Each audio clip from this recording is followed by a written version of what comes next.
أهلا وسهلا بيكم. تعالوا بينا نعمل تاني وصفة من وصفات البروكلي. هسيب لكم الفيديو الأول في صندوق الوصف. البروكلي جبته وغسلته كويس جدا، نقعته في مية بخل وشطفته كويس جدا وصفيته. قطعته الوردات وفي حلة مغلية على النار فيها مية مغلية.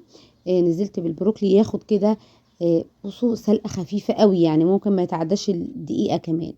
بعد كده خرجته على مية باردة علشان يحتفظ بالأملاح المعدنية والفيتامينات. هستخدم بيضتين، تقدري تضاعفي المقدار زي ما تحبي. بكسرهم بس كده واضربهم كويس. هستخدم بقى خضار بسيط خالص خالص، يعني الخضار المتوفر عندك. عندي نص بصلاية متوسطة بفرمها لمكعبات صغيرة، وعندي كمان فلفل حار. لو عندك أطفال وحبهم ياكلوا من الوصفة دي بلاش تحطي الفلفل الحار. بقطعه برضو لمكعبات صغيرة.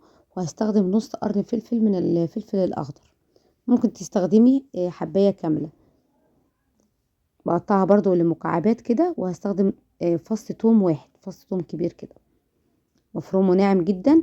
وعلى النار بقى بنزل بمعلقتين من الزيت، وهبدأ انزل بالخضار بتاعنا كله مرة واحدة، البصل مع التوم مع الفلفل، واديله تشويحة كده على النار. انا عايزة مجرد ان الخضار دوت ياخد تشويحة بس بسيطة خالص، مش عايزة اوصل بان البصل لونه يغمق، علشان خاطر الاكلة بتاعتنا ما تبقاش طعمها يعني ممرر كده.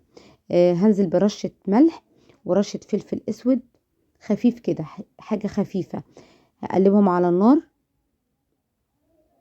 عندي هنا البروكلي ببدأ بقى ان انا اقطعه لقطع صغيرة خالص، بحيث ان هو يعني ما يتهريش على النار، وفي نفس الوقت ياخد التشويحة مظبوطة ويديني شكل حلو.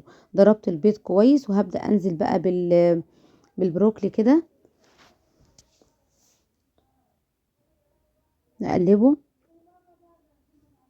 تمام.